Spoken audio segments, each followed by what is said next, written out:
你以為河馬好 Q， 成日都喺水入面瞓覺，好得意。其實佢係非洲最危險嘅動物之一，每年殺死超過500人㗎，比獅子、鱷魚甚至大象都多。今日講嘅書就係 National Geographic Kids 系列之 Hippo， 由 Maya Myers 撰寫，等我哋認識呢隻又肥又猛嘅神獸。其實河馬有幾大隻呢？河馬係地球上第3大陸地哺乳動物，僅次於大象同埋白犀牛。一隻成年嘅雄性河馬平均重達1500至1800公斤，即係成架7人車咁重。女仔就輕啲，但係都差唔多成1300公斤㗎。佢哋有超級厚嘅皮膚，有成6cm 咁厚，加上骨頭硬、肌肉結實，根本就係坦克級嘅生物。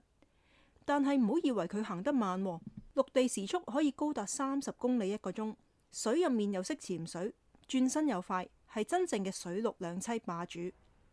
咁河馬幾時談戀愛呢？佢哋嘅求偶期主要係喺旱季，即係大約每年嘅7月至10月。當水源開始收窄，大家集中喺一啲較大嘅河流，公河馬就會開始霸水位嚟劃分地盤。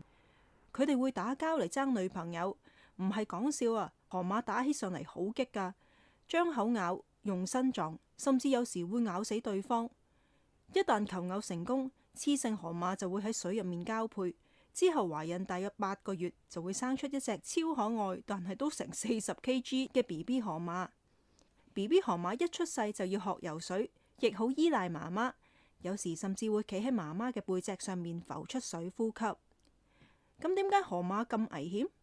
雖然佢唔係食肉，但係佢對領土係極之敏感㗎。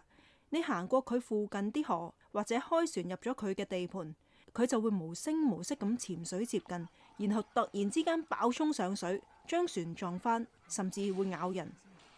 佢嘅牙齒長達50cm，咬力超過1800磅，足以夾爆西瓜、夾穿小艇。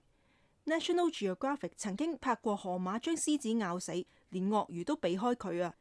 咁所以書入面有一個重要信息就係，河馬只係喺卡通上邊好得意嘅啫，真實嘅河馬其實係好兇猛噶，大家要小心啦。